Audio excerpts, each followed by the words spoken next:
අවුරුදු 65 තිස්සේ කම්කරු ජනතාවත් එක්ක එකතු වෙලා මොනවද කිව්වේ?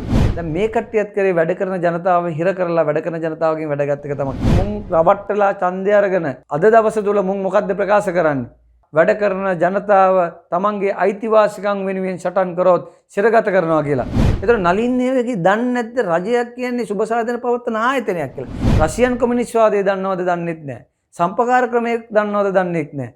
ආණ්ඩුවක් මොකද්ද කියනවද දන්නෙත් නැහැ. ඇත්තට මේ නලින් හේවගේ කියන අමු ගොන් මීමෙක් මාලිමාවට රජයේ සේවකයෝ උතුරෙන්ද දකුණේරෙන්ද නැගෙනහිරින්ද පැල් බැඳගෙන රජයේ සේවකයෝ ඡන්දේ ප්‍රකාශ කරා. ආයිබෝවන් මම දැක්ක ළඟදී නලින් හේවගේ සහෝදරයා අපි සහෝදරයා කියලා කියමුකෝ.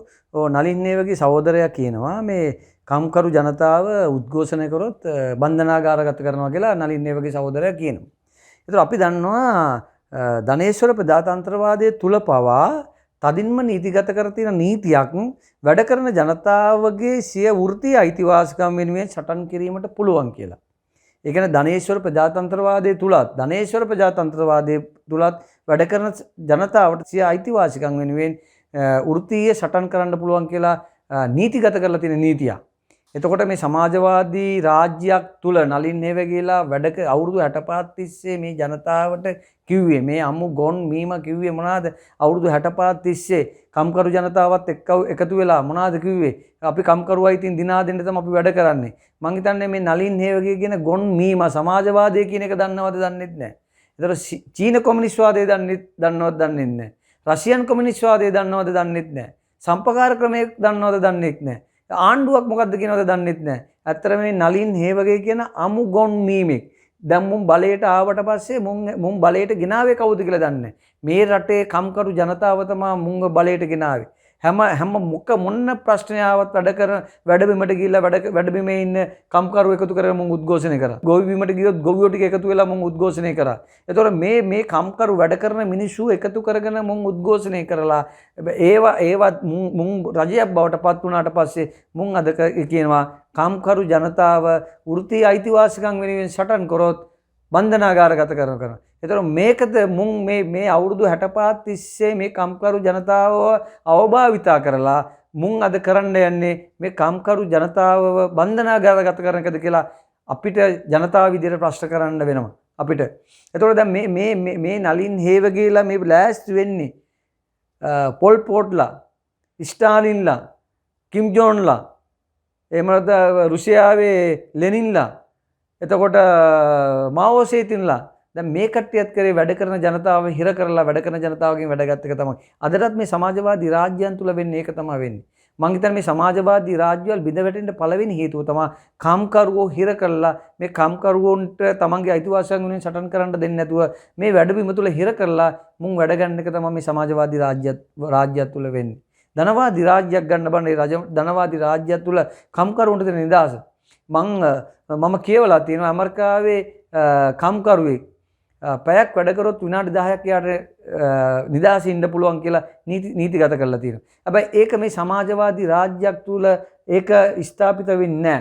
අපි දැක්කා මේ ගිය සැරේ ඡන්දෙදී මාලිමාවට මේ කම්කරු ජනතාවගේ පක්ෂයට මාලිමාවට රජයේ සේවකයෝ උතුරෙන්ද දකුණේරෙන්ද නැගෙනහිරින්ද පැල් බැඳගෙන රජයේ සේවකයෝ ඡන්දේ ප්‍රකාශ කරා.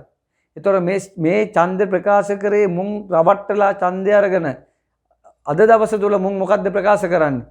වැඩ කරන ජනතාවට මුන් මොකද්ද ප්‍රකාශ කරන්නේ? මුන් කියනවා වැඩ කරන ජනතාව තමන්ගේ අයිතිවාසිකම් වෙනුවෙන් සටන් කරොත් සිරගත කරනවා කියලා. ඒතොර නලින් හේවගේලා මෙච්චර අවුරුදු 65 තිස්සේ මුන් 1971 ගත්තොත් 1989 ගත්තොත් මේ කම්කරු අයිතිවාසිකම් දිනා දෙන්නේ නැහැ කියලා තමයි තරුණෝ පොළඹලා 1979 40000ක ප්‍රමාණයකුත් 1988 89 60000ක විතර ප්‍රමාණයකුත් මේ තරුණයෝ මැරුවේ තමන්ගේ අයිතිවාසිකම් දිනා දෙන්නේ නැති රාජ්‍යයක් වෙනුවෙන් සටන් කරලා.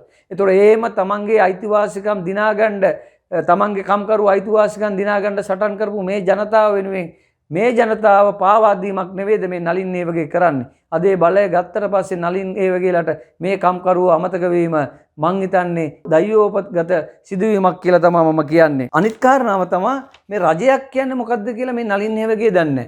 රජයක් කියන්නේ ජනතාවට සුබ සාධන පවත්වන ආයතනයක්. මේ සුබ සාධනයේදී කම්කරු අයිතීන් වෙනුණු සුබ සාධනයක් තියෙනවා.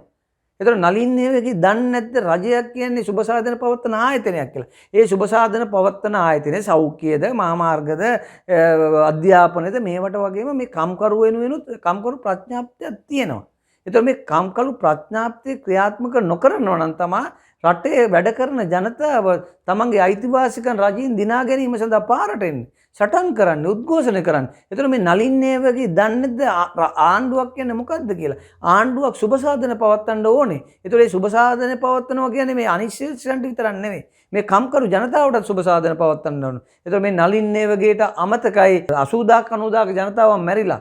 ලක්ෂ 3-4ක් සිරගත වෙලා මේ තමන්ගේ වෘත්ති අයිතිවාසිකම් වෙනුවෙන් සටන් කරපු තමන්ගේ සටන් සගයෝ පාවා දීම මං හිතන්නේ නලින් හේවගේලා මේ මැරිච්ච මිනිසුන්ට කරන විශාල අපරාධයක්. ඒ වගේම ඒ මිනිස්සු පාවා දීමක් කියලා තමයි මම කියන්නේ. මුන් අද කියනවා නම් සටන් කරන්න බෑ, කම්කරු අයිතිවාසිකම්නේ සටන් කරන්න බෑ කියලා.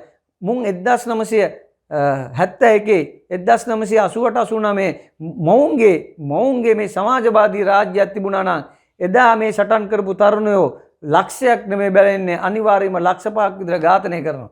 තමන්ගේ අයිතිවාසිකම් වෙනුවෙන් සටන් කරන තමන්ගේ සටන් සගයව හිරේ දාන්න කතා කරන මේ නලින් හේවගේ මේ අමු ගොන් මීමා මූ කියනවා නම් තමන්ගේ සටන් සගයව හිරේ දානවා කියලා මුන් 1971 88 89 මුන් තමන්ගේ රාජ්‍යයක් පවත්වාගෙන ගියා නම් මුන් මේ තරුණයන්ට 90000ක් නෙමෙයි මරන්නේ මුන් අනිවාර්යයෙන්ම ලක්ෂ 5ක් විතර ඝාතනය කරනවා. ඒතර අපිට අවසාන වශයෙන් කියන්න තියෙන්නේ මේ ඡන්දේ මුන් රවට්ටලා අරගෙන කම්කරු රවට්ටලා අරගෙන මුන් මේ ජනතාව මේ සටන් ව්‍යාපාරයට මේ සටන් සගයන් කම්කරු ජනතාව අවභාවිතා කරා කියලා තමයි අපිට කියන්න තියෙන්නේ. නැවත සැරයක් දැන් අපිට පළාත් පාලන ඡන්දයක් එනවා. එතකොට එදා රජයේ සේවකයෝ කම්කරුවෝ පල් බැඳගෙන දුන්නා වගේ මෙදා මුන්ට විරුද්ධව තමන්ගේ ඡන්දේ පාවිච්චි කරන්න කියලා මං කම්කරු ජනතාවගෙන් නිසා රජයේ සේවකයන් ඉල්ලා සිටිමින් මේ වැඩසටහන අපි දැන් මෙතනින් සමාප්ත කරනවා. නැවත වැඩසටහනකින් හමු වෙනතුරු ඔබ සැමට ආයුබෝවන්.